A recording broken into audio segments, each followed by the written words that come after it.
Test 4. The test is split into 4 sections. Sections 1, 2, 3 and 4. You need to listen to the recordings and answer the questions in your book. The recordings will be played once only. At the start of each section, you will be given time to read the questions. At the end of the test, you have 10 minutes to transfer your answers to the answer sheet. Please turn to Section 1, Test 4. Section 1, Test 4.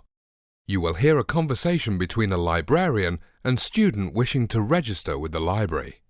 First, you have some time to look at questions 241 to 245.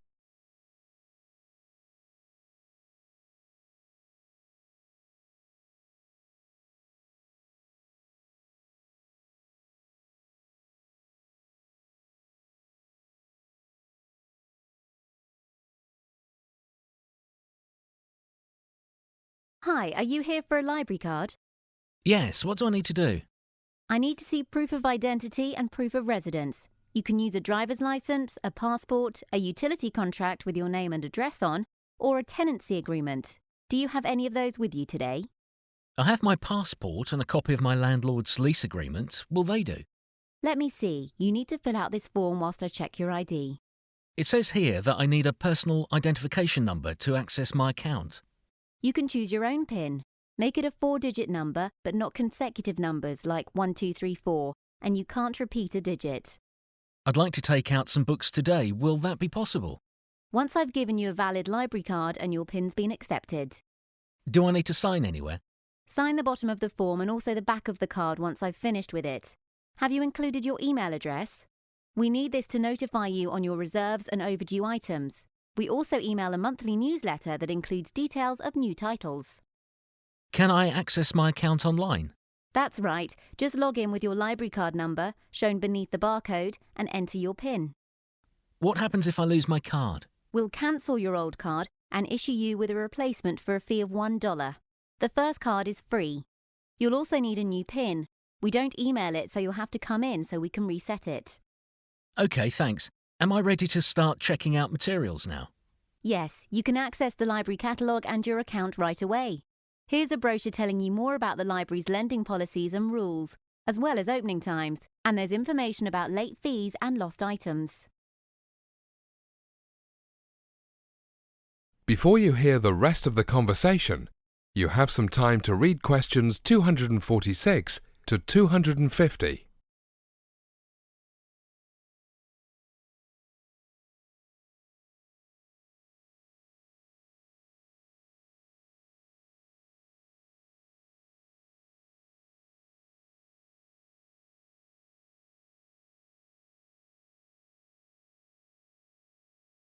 OK, I'm ready to take out a few items, but can I go over a few things with you first, please?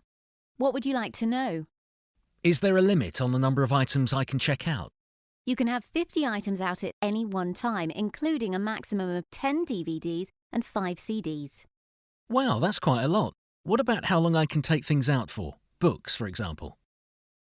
The loan period is 3 weeks for books, unless they're new titles, in which case it's 2 weeks. Magazines can be loaned for 10 days, DVDs for 7 days. And are CDs 1 week, the same as DVDs? That's correct.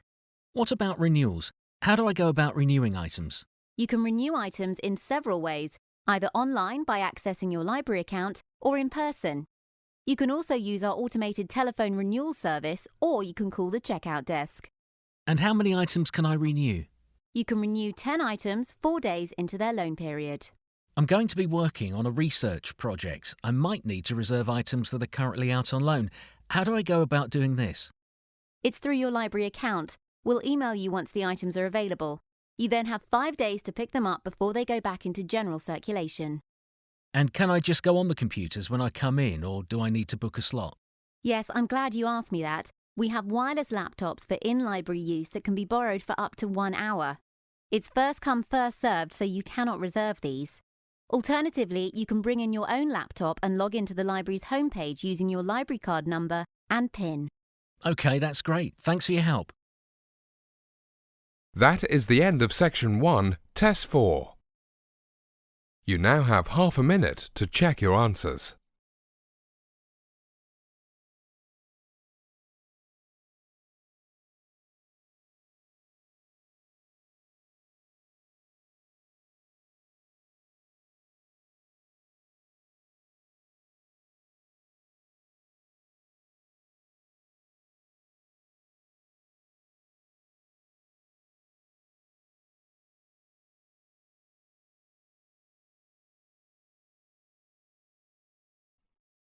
Section 2, Test 4. You will hear a passenger train announcement about how to board a train with a ticket. First, you have some time to look at questions 251 to 257. Good afternoon, rail passengers.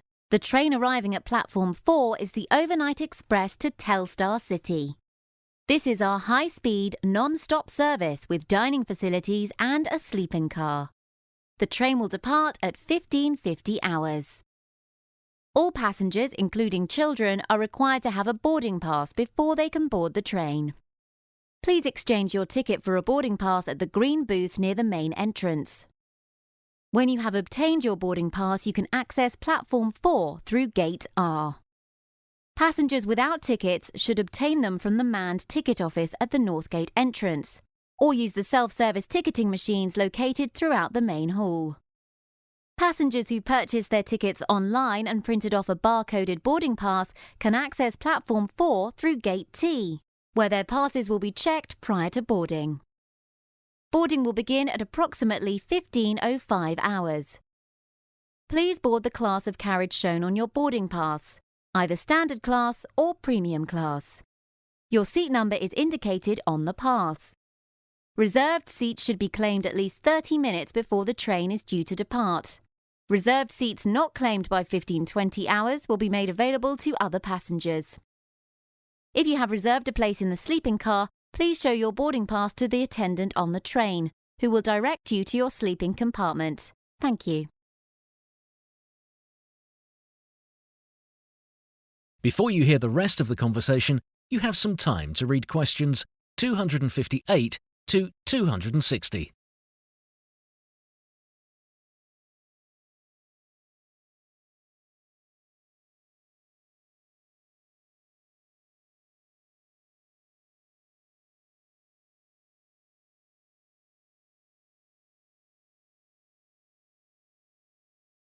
Welcome aboard the overnight express service to Telstar City. Meals are now being served on the train. Passengers travelling in standard class can have a light meal in the dining car, located in the middle of the train, or bring their food back to their seats. A limited selection of meals is available from around €5. Passengers travelling in premium class can have their complimentary 3-course dinner and drinks served in the dining car or at their seat by the waiter. A full selection of meals is offered. This service is also available to sleeping class passengers. Passengers in the sleeping car have a 5-star continental breakfast included in the price, and they can purchase additional drinks and snacks from the attendant. Thank you. That is the end of Section 2, Test 4. You now have half a minute to check your answers. Section 2, Test 4. You will hear a passenger train announcement about how to board a train with a ticket. First, you have some time to look at questions 251 to 257.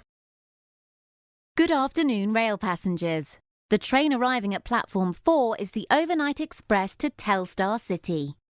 This is our high-speed, non-stop service with dining facilities and a sleeping car. The train will depart at 15:50 hours. All passengers, including children, are required to have a boarding pass before they can board the train. Please exchange your ticket for a boarding pass at the green booth near the main entrance. When you have obtained your boarding pass, you can access platform 4 through gate R. Passengers without tickets should obtain them from the manned ticket office at the North Gate entrance, or use the self-service ticketing machines located throughout the main hall.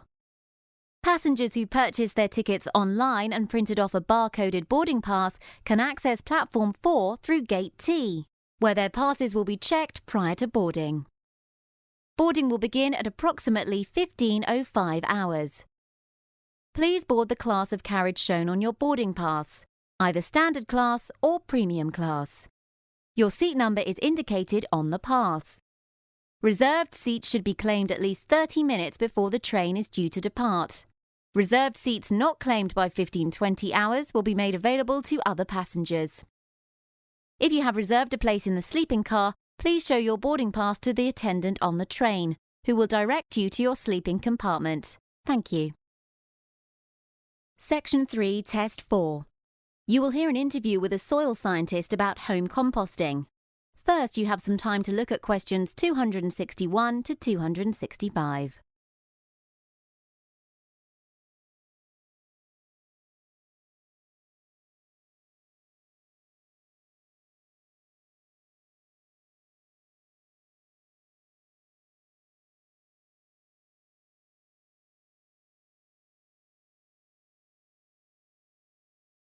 Good evening. Tonight we're taking a look at home composting, and here to tell us all about it, we have in the studio Dr. Marianne Rottenberg, a soil scientist from the Institute of Environmental Integrity. Good evening, Dr. Rottenberg. Good evening. Tell me, why is home composting such a hot topic at the moment? Well, we need to recycle more of our domestic waste because we are rapidly running out of landfill space. But primarily it's to cut down on harmful greenhouse gases emitted from landfill sites. Also, compost is the natural way to improve the fertility of the soil for people interested in growing their own food or organic gardening in general. Yes, I think most people understand the benefits of compost for the soil and also the landfill problem, but aren't greenhouse gases produced just the same when waste is left to decay in the garden? This is a common misconception. When waste is properly composted at home, it generates far less greenhouse gases than it would in a landfill site. There's also the vehicle pollution to consider when waste from millions of homes has to be transported to these sites. I realise that, but can you explain how home composting is preferable to decomposition in landfill? Well, composting is a biological process that requires favourable conditions for microorganisms, mostly bacteria, to survive and multiply. That means sufficient oxygen, moisture, warmth, and the correct acidic base balance. It's also important to use the correct blend of organic materials and to agitate the compost to allow the air to circulate. This does not happen in landfill. Yes, many people are unsure as to exactly what is meant by organic materials and what they can and cannot compost. Can you give examples, please?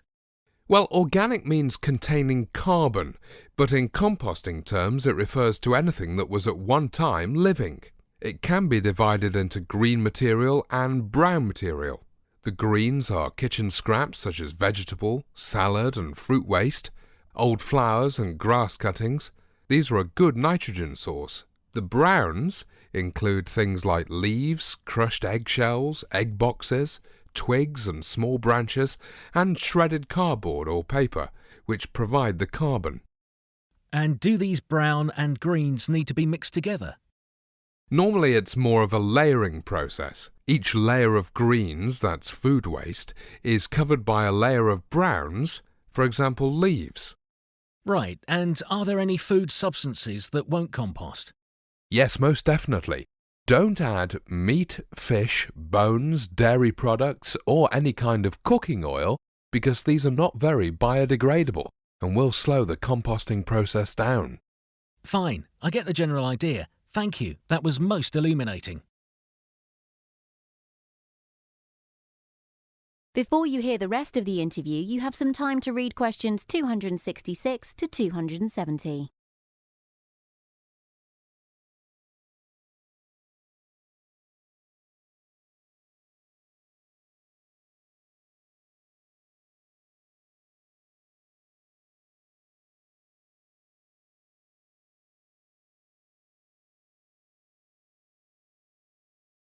One of our listeners would like to know more about the practical aspects of home composting.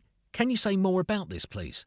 Yes, certainly. There's more than one method of composting, but a popular way is to use a ready-built wooden frame or a plastic composting bin, made from recycled plastic, of course. It can be sited anywhere in the garden or placed near to the house for convenience if you wish. Ideally, it should have a trapdoor at the bottom to access the finished compost. The process takes about 6 to 9 months. That's quite long, isn't it? Yes, so it's often a good idea to have 2 composters, with one full that can continue the process whilst you start the other bin. And the one thing, it's best to keep the kitchen scraps in a small plastic container with a sealed lid.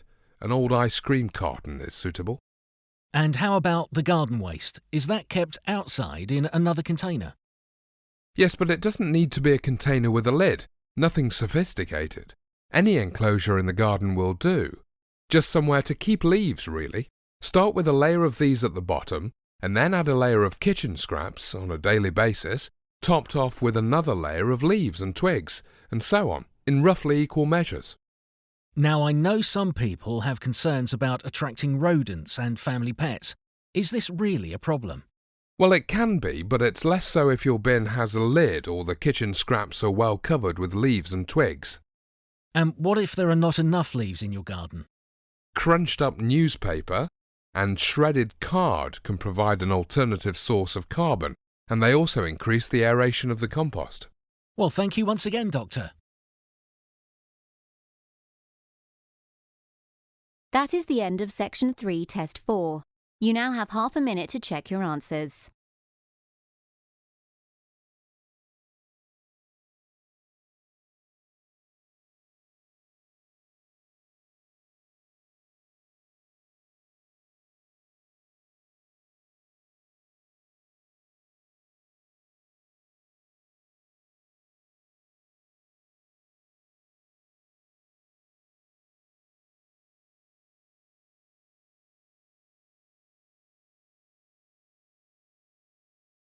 Section 4, Test 4.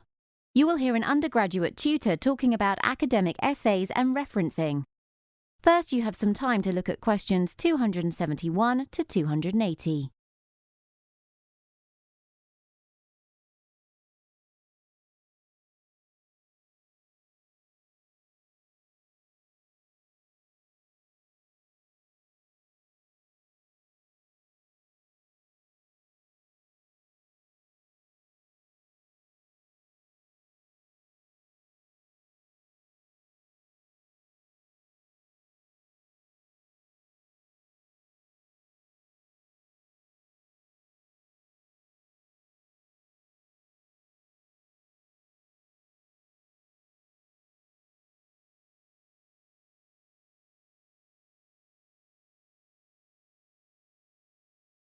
Good morning. I'm Dr. Mike Roberts, one of the Institute's undergraduate tutors.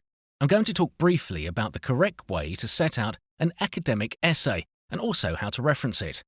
More details on submitting your essay and how to reference academic work generally, including research papers, can be found in the College Handbook. That's the Red Book.